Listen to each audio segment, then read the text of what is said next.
Hello everyone, आप सभी का स्टडी टाइम टीम की तरफ से स्वागत है। तो हमने पिछली वीडियो में अलंकार किए थे। आज हम नया टॉपिक लेके आए हैं, वो है समास का टॉपिक। अब समास क्या होते हैं, इसका अर्थ क्या होता है? परस्पर संबंध रखने वाले दो या दो से अधिक शब्दों के मेल से बनने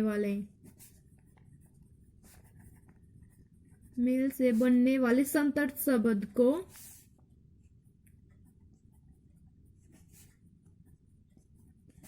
हम क्या कहते हैं? समास। मतलब दो शब्द के मेल से एक नया शब्द बने, वो समास कहलाता है, उसी को हम समास कहते हैं। और इसका अर्थ क्या हो जाएगा? समास का अर्थ होता है संक्षिप्त करना, मतलब किसी भी वर्ड को खोलकर अच्छी तरह से बताना, तो वो समास का अर्थ होता है। और इसकी विशेषताएं क्या हो जाएंगी? इसकी विशेषता हो जाएंगी जैसे सामासिक शब्द या तो मिलाकर लिखे जाएंगे, या दोनों के बीच योजक चिन्ह का प्रयोग होगा। इस चिन्ह का, इसको बोलते हैं योजक चिन्ह।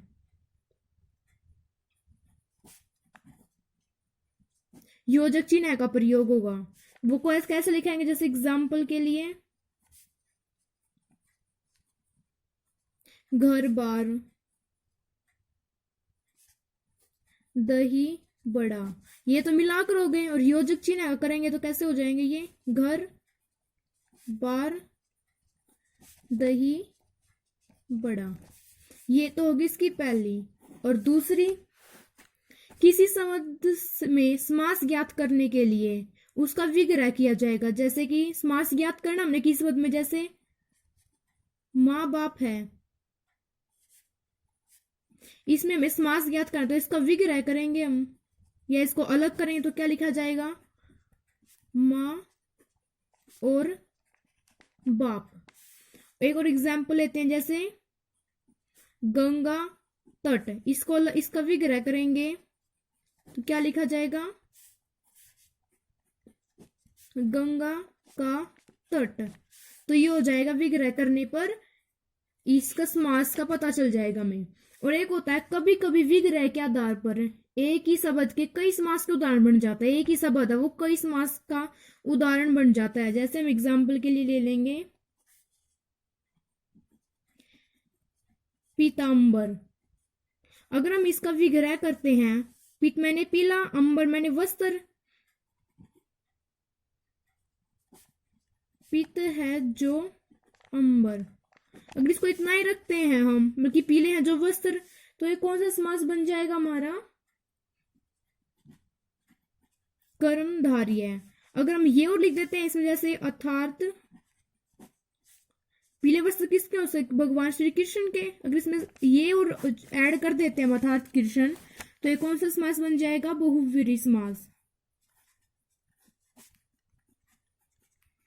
तो एक ही वर्ड, पर इसके समास के अलग अलग एग्जाम्पल हो गए ना, इसलिए ये भी इसकी एक विशेषता होती है। अब हम करते हैं समास के भेद कितने होते हैं। समास के भेद, अगर हम पदों के आधार पर देखें, पदों के आधार पर इसके 4 भेद हैं। कौन कौन से हैं? जिसमें पहला पद प्रधान हो, वो कौन सा समास होता है? अव्ययीभाव समास। और दूसरा, जिसमें दूसरा पद प्रधान होता है, वो होता है तत्पुरुष समास। जिसमें दोनों पद प्रधान होते हैं, वो होता है हमारा दमदम समास। और कोई पद प्रधान न हो वह समास कौन सा होता है? बहुब्रीहि समास। जिसमें पहला पद हो गया वो हो गया अव्ययीभाव, जिसमें दूसरा हो गया तत्पुरुष, जिसमें दोनों होते हैं वो दवदव, और कोई पद प्रधान नहीं होता, बहुब्रीहि। वो 4 तो इसके पार्ट होते ही हैं, परंतु कुछ विद्वानों ने इसके 2 और बताए कि ये भी तत्पुरुष के कुछ भेद होते हैं। वो कौन से हैं? कर्मधारय और द्विगु। तो कुल मिलाकर कितने हो गए इसके? अब 6 पार्ट हो गए। तो कौन कौन से हैं 6 के 6? पहला अव्ययीभाव, दूसरा तत्पुरुष, तीसरा कर्मधारय, चौथा द्विगु, पांचवा द्वंद्व और छठा बहुब्रीहि समास। ये 6 पार्ट हो गए। अब हम करते हैं सबसे फर्स्ट नंबर पे जो है अव्ययीभाव समास।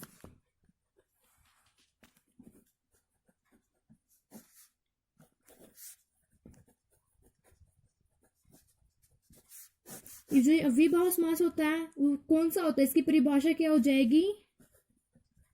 जिसमें पहला पद प्रधान होता है, इसमें पहला पद प्रधान हो वो जाता है अव्ययीभाव समास। तो इसका एग्जाम्पल ले लेते हैं हम। जैसे यथाशक्ति, अगर इसको विग्रह करते हैं तो क्या बनेगा?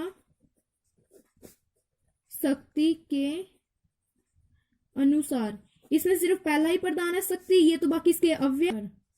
इसमें जो शक्ति है वो इसका पहले पद का काम कर रहा है, और अनुसार ये तो खाली उसकी अव्यय हुआ, क्रिया विशेषण में काम कर रहा है। तो इसलिए ये हो जाएगा हमारा अव्ययीभाव समास। एक और एग्जांपल ले लेते हैं। जैसे हम निडर, बिना डर के। और एक और जैसे घर, हर घर। जैसे एक और ले लेते हैं अनजाने। तो इसका क्या हो जाएगा? विग्रह करेंगे तो जाने बिना। तो इसमें सभी में पहला ही पद प्रधान है, बाकी तो अव्यय काम कर रहे हैं, इसलिए कौन सा समास हमारा? अव्ययीभाव समास।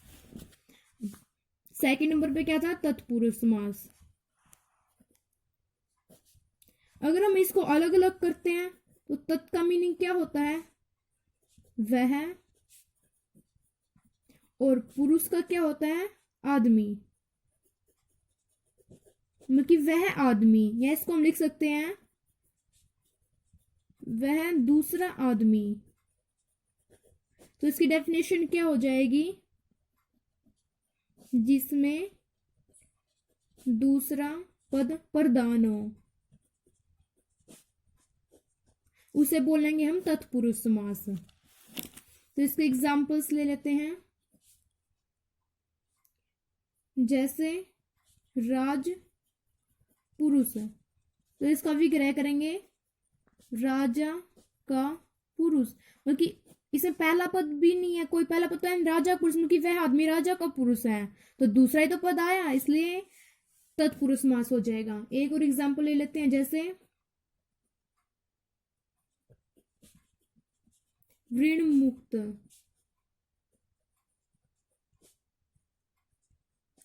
ऋण से मुक्त, मतलब वह आदमी ऋण से मुक्त है, इसमें भी दूसरा ही पद है। एक और वनवास, वन में वास, मतलब जो अब वो आदमी है वो वन में वास कर रहे हैं, तो दूसरा पद प्रधान हुआ, तो इसको बोलेंगे हम तत्पुरुष समास। तत्पुरुष वैसे अपने आप में ये एग्जाम्पल के तौर में आप देख भी सकते हैं, जिसे पहले ही पता चलता है वह आदमी, इसका अगर अलग अलग संधि करते हैं तो इसकी तो अपने में एग्जाम्पल का ही काम कर रहा है ये। अब थर्ड क्या है? कर्मधारय समास। कर्मधारय समास, इसकी डेफिनेशन क्या होती है? इसमें दोनों पदों के बीच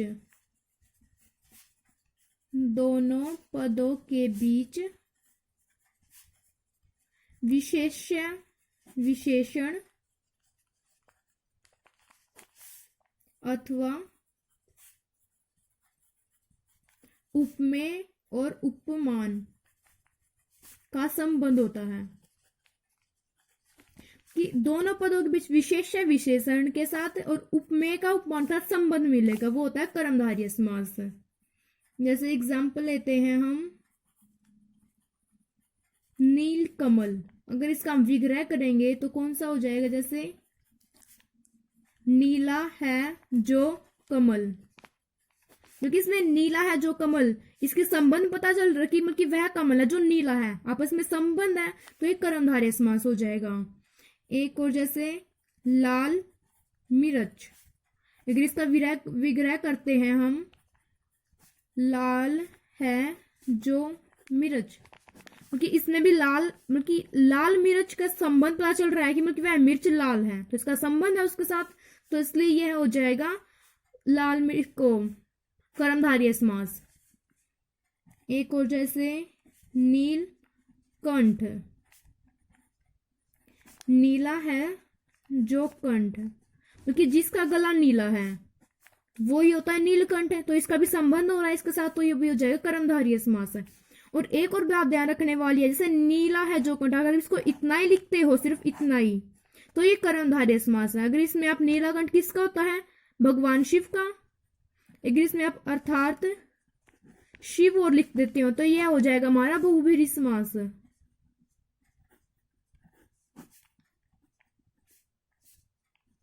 तो ये हमारा बहुब्रीहि समास हो जो किसी अन्य पद के बारे में बता रहे हैं। ठीक है, अब नेक्स्ट आते हैं हम फोर्थ पे। फोर्थ कौन सा है हमारा, द्विगु समास। इसमें क्या होता है, इसमें इसी के अंदर इसका परिभाषा छुपी हुई है। जैसे द्विगु, द्वि मैंने क्या होता है, दो होता है, तो जिसका पहला पद संख्यावाचक हो, जिसमें संख्या का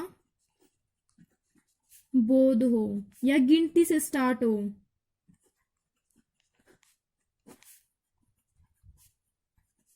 गिनती से शुरू हो, वो कौन सा हो जाएगा हमारा द्विगु समास। एग्जाम्पल लेते हैं हम,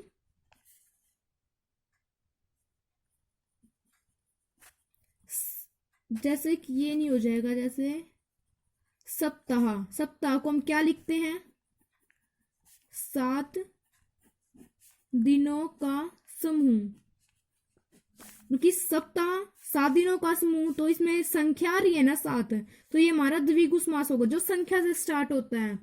जैसे एक और एग्जाम्पल ले लेते हैं हम चौराहा,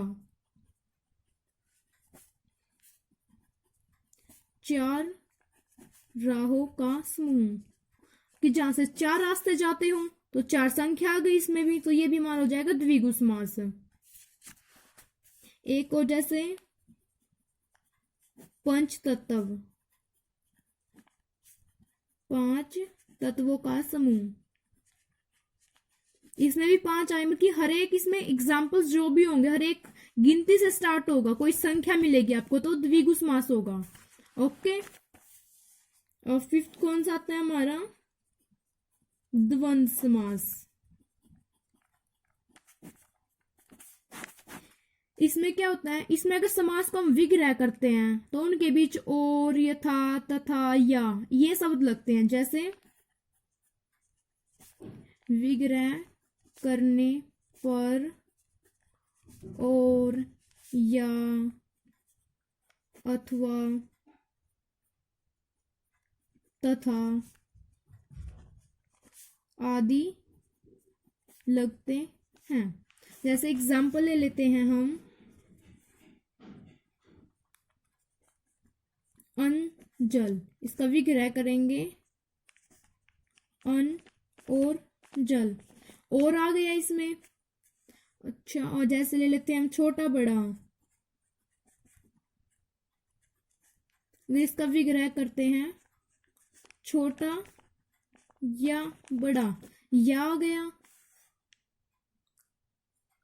जैसे एक और एग्जाम्पल है पाप पुण्य, अगर इसका विग्रह करते हैं तो क्या हो जाता है, पाप अथवा पुण्य, क्योंकि इसमें और, अथा, या आपको ये सब मिलेंगे विग्रह करने के बाद, तो हो जाता हमारा द्वंद्व समास।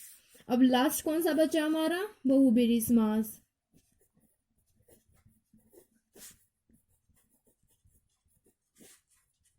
इसकी डेफिनेशन क्या होगी, इसमें कोई भी पद प्रधान नहीं होता, कोई भी पद प्रधान नहीं होता है। इसके जो दोनों पद मिलकर किसी अन्य पद की विशेषता बताते हैं।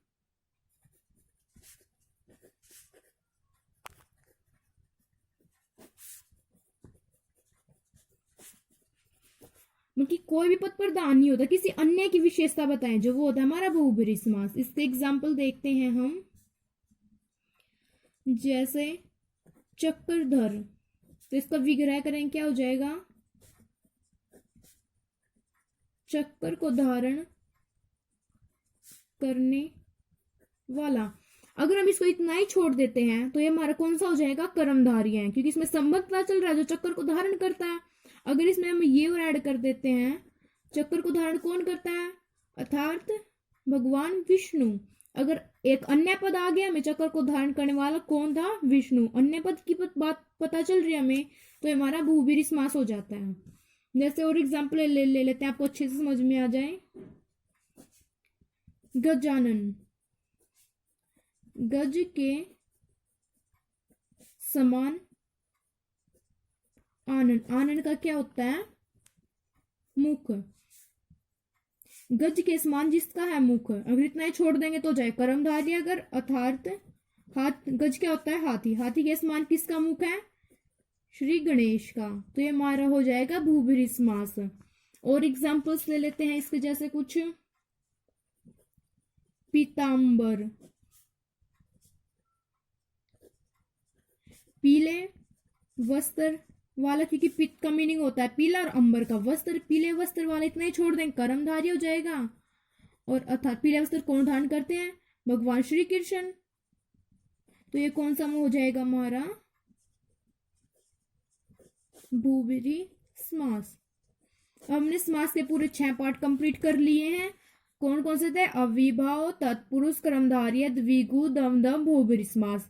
अब आप उनको अच्छे से एक बार रिवाइज कर लेना। इसकी नेक्स्ट वीडियो में हम इसकी टेक्स्ट सीरीज लेके आएंगे, जिससे आप सभी के जो समास और भी ज्यादा क्लियर हो जाएंगे। अगर आपको इनमें कोई डाउट हो तो आप कमेंट सेक्शन में कमेंट करके बता सकते हैं। और अगर आपको ये वीडियो अच्छी लगी है तो इसको लाइक, शेयर एंड सब्सक्राइब करना। और थैंक यू।